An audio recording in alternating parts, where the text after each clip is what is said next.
Right into it. Venus retrograde Capricorn 26 degrees, going back to 11 degrees, 7th house. This is Lemon here, back with another reading on Luminescent channel. This is for the 7th house in the Venus retrograde series. Venus is going to be in Capricorn for 3 months. So for the 7th house, this is you taking a break from one-on-one partnerships. There's a new step being considered, whether it's moving in, engagement, proposing a business venture with someone else, but you want to take time to yourself to go over everything you need to, balance before you say, okay, this is what we're going to do. And it's one-on-one. It's only one-on-one.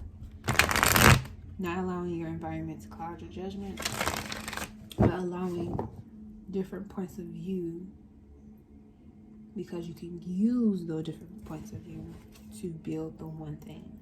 Like different, if you build, you can build a pyramid by yourself, but you gotta make sure you look at all angles while you're building it in order for it to be equal on all sides. Okay, so let's see here.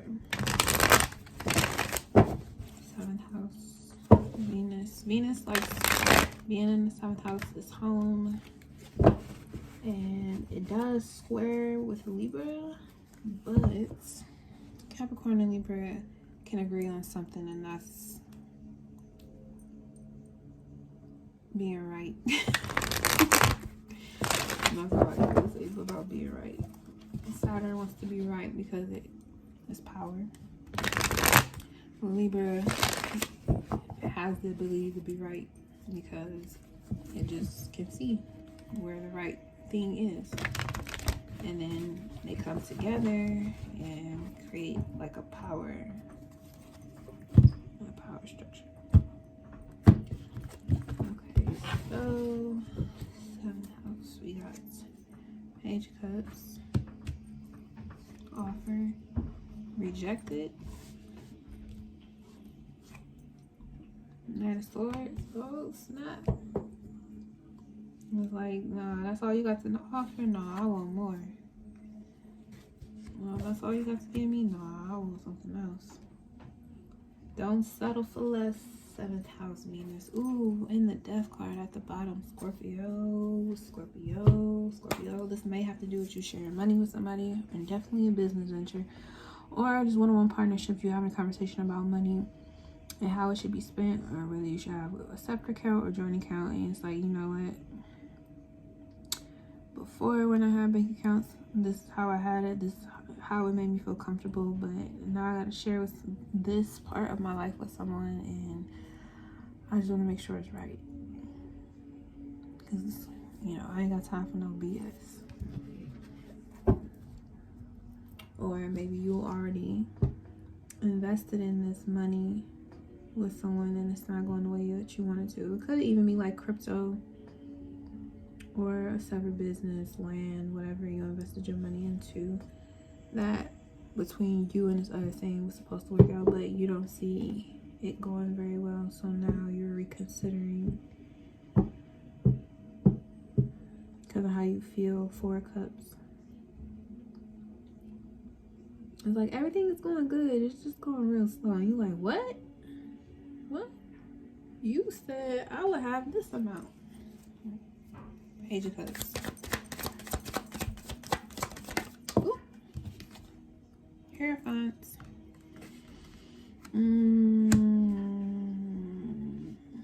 Don't be mad at God. Don't blame God. Don't blame God. King of Cups at the bottom. See how y'all, King of Cups and the 4 of Cups is pouring this water out. Y'all both pouring your cup. He still got 1. He got 3. But it's like you pouring your cup out, but you poured it back to the source. This is going back just to the, the ground around, and it's creating a wave of its own. But yeah, it's like your angel guides, spirit guides, or ancestor gave you something, and you're like, what? It's like you asking God for It's like it's like you ask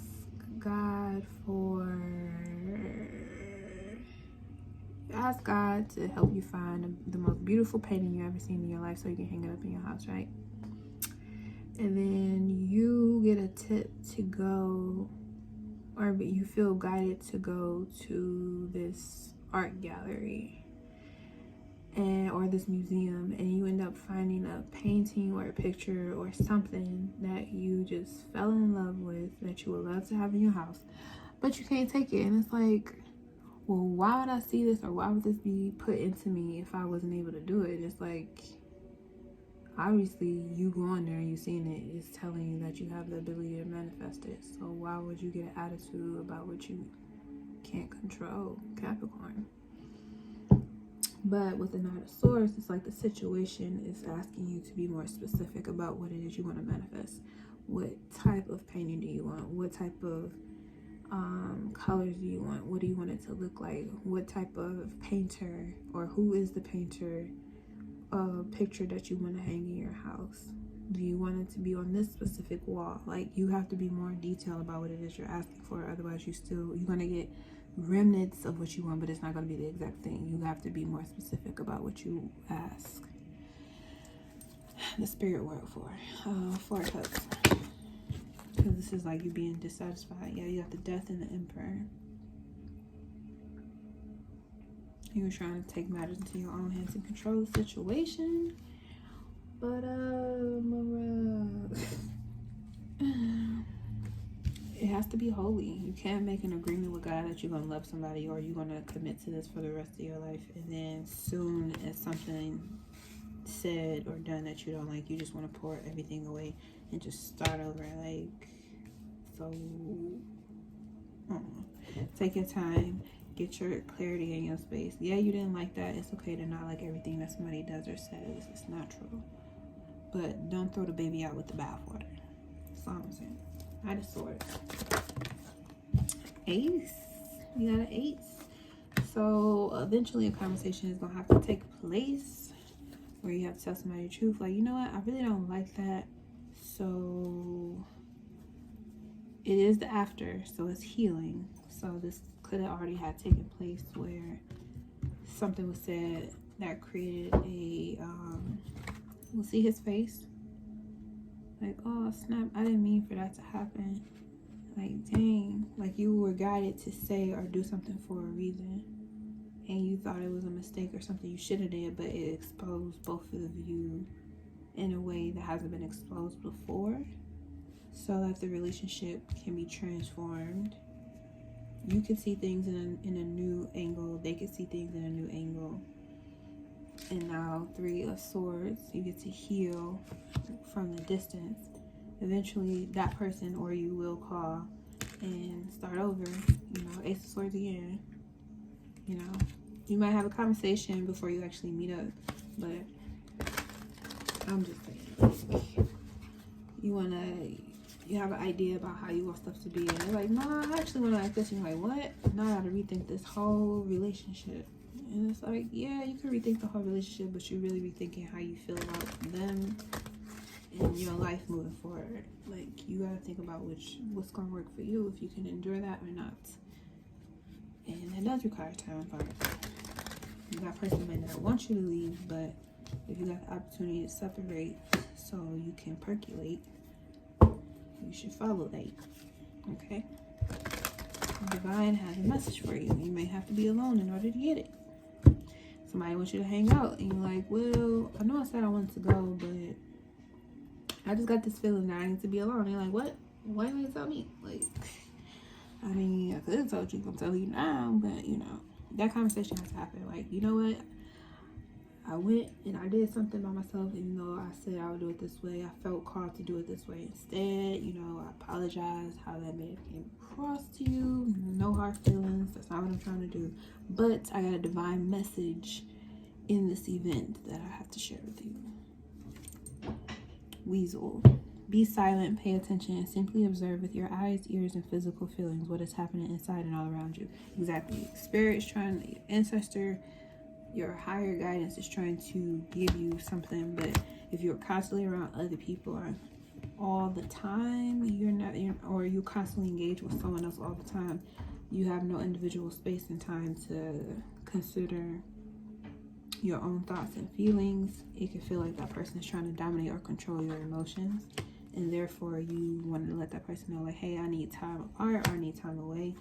And you get to tell them, you should tell them that, but regardless of how it plays out, you want it to make sure when you have this conversation, when you go back and have this conversation again, you alert them that something was trying to break through.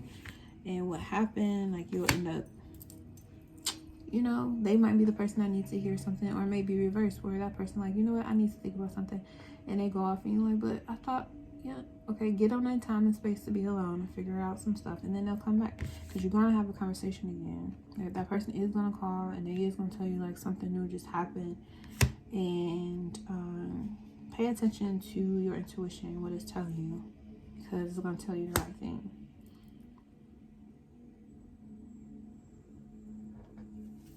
You don't know if you can trust this person or not based on what your gut instinct is telling you with this Ace of Wands.